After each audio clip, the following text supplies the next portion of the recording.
ఎన్నో వేల కీర్తనలు పాడుంటారు మీరు. ఆ! అయితే మీకంటూ మీ ఆ! మనసుకు హత్తుకొని మీకు ఎప్పుడు గూడా మీరు పాడుకునేటువంటి కీర్తన ఏంటి?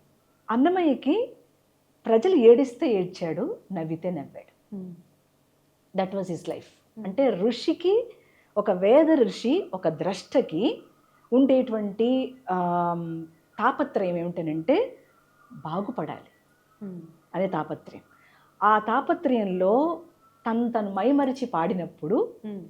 మనం ఆయన్ని అనుసరించాం. హ్మ్. ఉత్తగా అనుసరిస్తే సరిపోలా. అనుచరించాం.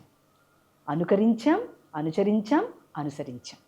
కాబట్టి ఆ ద్రష్టకి ఏం కావాలనేది లేదక్కడ. హ్మ్. ఆ కీర్తన అలా పాడటంతో మనకు కూడా అంతే స్ఫూర్తి అందుతుంది. హ్మ్. సో, నేను చేసిన కార్యక్రమాలన్నీ ఆయన స్ఫూర్తితోనే. అందుకని ఆ సంకీర్తన నేను పాడటం కాదు. అలా పాడటానికి ఆయన నన్ను ఎంచుకున్నాడు. హ్మ్. నేను ఆ కీర్తన పాడడానికి ఎంచుకోవడం అనేది తప్పు. హ్మ్. ఆయన నన్ను ఎంచుకున్నాడు కాబట్టి నేను పాడా. అలా నా జీవితంలో నేను ప్రతి పనికి అన్వయం చేసుకునేది ఎప్పుడూ ఈ ఒక్క కీర్తన. మొదల శ్రీ వెంకటపతికిని చేయెత్తి మొక్కిన మాత్రము లోపలనే పదిలపు షోడశ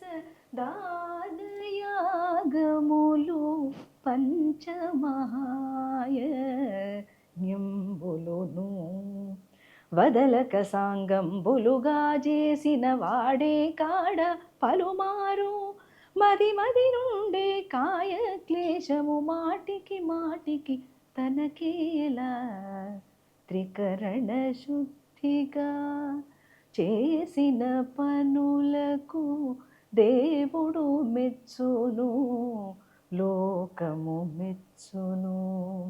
ఒకటి కోటి గుణితంబగు మార్గములుండగా ప్రయాస పడనీలా త్రికరణ శుద్ధిగా చేసిన పనులకు దేవుడు మెచ్చును, లోకము మెచ్చును, లోకము మెచ్చును, దేవుడు మెచ్చును.